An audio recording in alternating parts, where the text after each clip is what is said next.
Vancouver moved a couple contracts that have hurt the team for a few years, but if Oliver Ekman-Larsson's trajectory continues the way it is, his cap hit will be extremely troubling for the franchise. Whoa.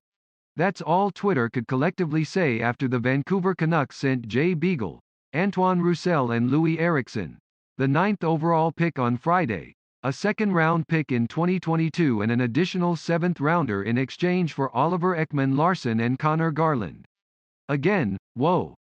Canucks fans had been hoping the team could finally find a way to dump the salaries of three players that truly never lived up to their ghastly contracts. It's a dream come true, to a point. The issue? OEL.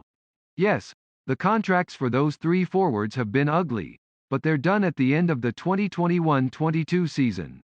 The Coyotes, a dumping ground of sorts the past 2 weeks, are taking on just over $11 million that'll be all gone a year from now. The Canucks? Ekman-Larsson's contract is $8.25 million for the next 6 years. The Coyotes will take on $1.2 million per year for the remainder of the deal, which helps, but the deal still isn't going to look that good down the line. Ekman-Larsson is far from the player he used to be. At the time, OEL's deal made sense, but it's like all hell broke loose 2 years later. According to a model by Jay Fresh, a leader in advanced analytics and player modeling, Ekman-Larsson has a wins above replacement rating of just 5% out of a ranking of 100. That's usually reserved for some of the least effective players in the league. If you're not into those types of stats, or don't know what you're looking at, you're basically seeing a once-star defenseman on a hefty deal that's playing like he's at the end of his career. There was 130 defensemen that played at least 700 minutes at even strength last year, and Ekman-Larsson managed to finish at the absolute bottom in expected goals for percentage at 41.1%. The Coyotes weren't a great team, of course, but he was dead last on his own team. A good defenseman on a bad team won't appear at the bottom, even if he's playing tough matchups. Tokyo bans spectators from Olympic Games as Tokyo enters COVID-19 state of emergency. Hoda and Jenna try karate ahead of the Olympics. The crossover. Which eliminated playoff team has the most work to do this offseason? Sprinter Gabby Thomas looks ahead to Olympics and beyond. Jeff Bezos and Richard Branson compete to become first to blast off implications of NCAA decision allowing college athletes to make money. NCAA drafts policy for athletes to profit from name and imagery. Gwen Berry responds to criticism after turning back to U.S. flag during anthem at Olympic trials. The Coyotes haven't been a good team for nearly OEL's entire NHL career, and definitely didn't help pull up his performance. If the Canucks are to be a better team, a healthy Elias Pettersson and the addition of Garland should help, but Vancouver actually finished behind Arizona this past season. Then maybe he can hide behind Quinn Hughes a bit. But the team already has a rocky contract in Tyler Myers, and Ekman-Larsson's play definitely hasn't trended in the right direction. The Ekman-Larsson acquisition might not immediately kill the team right now, but it's not looking promising for the future.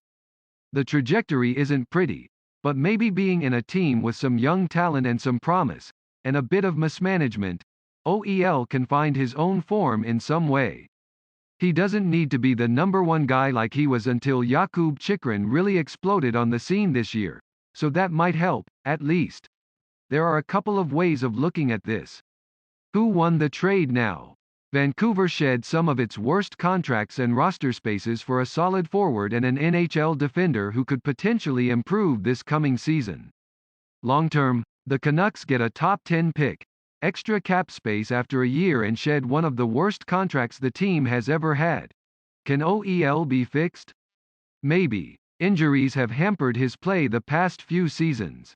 Maybe when he's healthy, he can really cement himself as a guy who can still run a power play and be productive.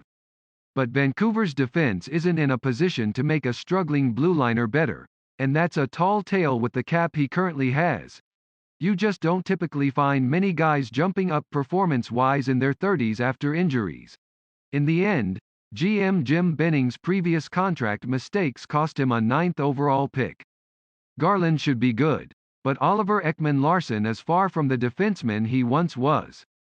The 2021 draft isn't a great one, And the pick is worth a little less this year, but that's still a lost asset that could have gone a long way.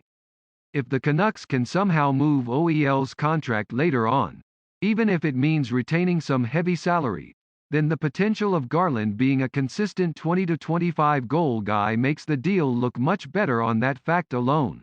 Look, the Canucks got rid of a couple of pieces that didn't contribute much to the team and, at the very least, get the best player right now in the deal in the form of Garland, an RFA.